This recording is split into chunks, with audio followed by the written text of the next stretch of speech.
కరీంనగర్ జిల్లా హుజూరాబాద్లో పిచ్చికుక్క బీభత్సం సృష్టించింది. వరుసగా జనంపై దాడులు చేస్తోంది.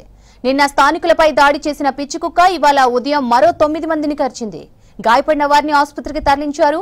నిన్న రాత్రి విద్యానగర్, గాంధీనగర్, ప్రాతపహాడు, మామిండ్లవాడ కాలనీలో మహిళలు, చిన్నారులు, వృద్ధులపై పిచ్చికుక్క దాడి చేసి 30 మందిని గాయపరిచింది. గాయపడిన వారిని ఎంజీఎం హాస్పిటల్కు తరలించారు స్థానికులు. ఒకరి పరిస్థితి విషమంగా ఉన్నట్లు తెలిపారు వైద్యులు. పిచ్చికుక్కల దాడితో స్థానికులు భయాందోళనకు గురవుతున్నారు. మున్సిపల్ అధికారులు స్పందించి చర్యలు తీసుకోవాలని కోరుతున్నారు ప్రజలు. అప్పటికనే వచ్చేసరికి మా లేబర్లను ఒక 5 మెంబర్స్ను పరిస్థితి తెలిసింది. మా లేబర్లంతా కట్టెలు పట్టుకొని తిరుగుతున్న అప్పటికే 2-3 కలిసింది. తర్వాత డీసెంట్ కాంప్లెక్స్లో ఒక మోర్లే అది లోపలి పోయిందని తెలుసుకుంటూనే ఆడికి వచ్చినాం కట్టెలు పట్టుకొని. దాన్ని కొడదామని ప్లాన్ చేసేసరికి ఏంది అది సడన్గా మోర్లోకి వెళ్ళి డైరెక్ట్ నా ఆయనకి అటాక్ చేసి ఇక్కడ పట్టుకున్నది. తర్వాత మా వాళ్ళు అప్పటికే కొట్టుపడేసి చనిపోయింది.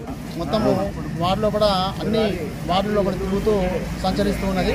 ఆ కుక్కలను పట్టే ప్రయత్నం లోపల పడుతున్న సమయం లోపల కూడా కుక్క అందరిపై దాడి చేస్తూ మాకు దొరకకుండా తిరుగుతూ ఉన్న సమయం లోపల 5 వర్కర్లను ఇక్కడ వస్తున్న సమయం లోపల దాడి చేసింది.